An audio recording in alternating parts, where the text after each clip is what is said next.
আসলাম বলতে একটু আগে আইছি। একটু আগে আসছো, তুই এখানে কি করতেছস? এখানে কি করতেছি সেটা বড় কিছু না খালা, এমনিতে আমি তো যাবার লাগছি, পরে যা করার সব করে ফেলাইছি। কি করছস তুই? এই যে এই, কি, আমি না তোর খালা? তুই এটা কেমনে করলি? হ্যাঁ, আরে খালা তুমি কিন্তু আপন না, তার লেগা এই সব কিছু আমি যদি মানুষের দেখাই দিই তাহলে তোমার মান সম্মানটা কই থাকবো, তুমি একটু বিবেচনা করে দেখো। আর যদি আর একটা অপশন আছে, তুমি যদি চাও আমার সাথে একটু সময় দিবা, ভিডিও ডিলিট হয়ে যাবে। সে রাসেল, এসব কি কইতাছস তুই? এসব সম্ভব না।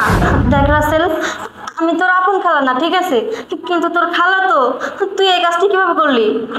আচ্ছা ঠিক আছে, তুমি যেহেতু কানতাছো আমি বরং ভিডিওটা সবার দেখাই দিই গে। রাসেল, খালা, তুই এসব ভিডিও কারণে দেখাস না।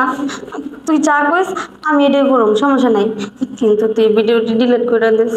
আগে কাজ পরে ভিডিও ডিলিট করে দিন, চল আগে আমার একটু আনন্দ দিই। আচ্ছা চল।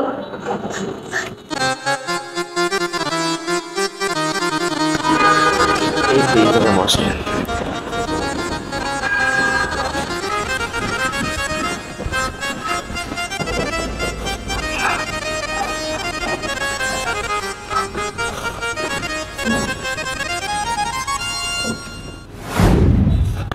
রাসেল, একটু দেখিস, যেহেতু আমি তোর খালা।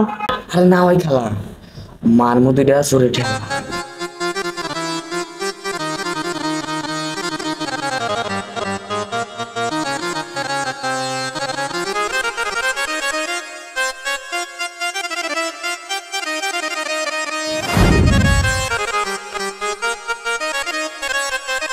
রাসেল, এখন ভিডিওটা ডিলিট করে দে বাবা। করুম, কিন্তু আজকে না, কয়দিন পরে। এটা কি কস? তুই না কইলি যে ডিলিট করে দিবি? ডিলিট করে দে না। আরে যদি আমি ডিলিট করে দেই তাহলে তো আমার চাবি চলে যাবো তোর কাছে। রাসেল, তুই আমার এত বড় সাহস করতে পারলি? তো আর কথা বলি সাইডে ভাই, হালকা লাগলো। রাসেল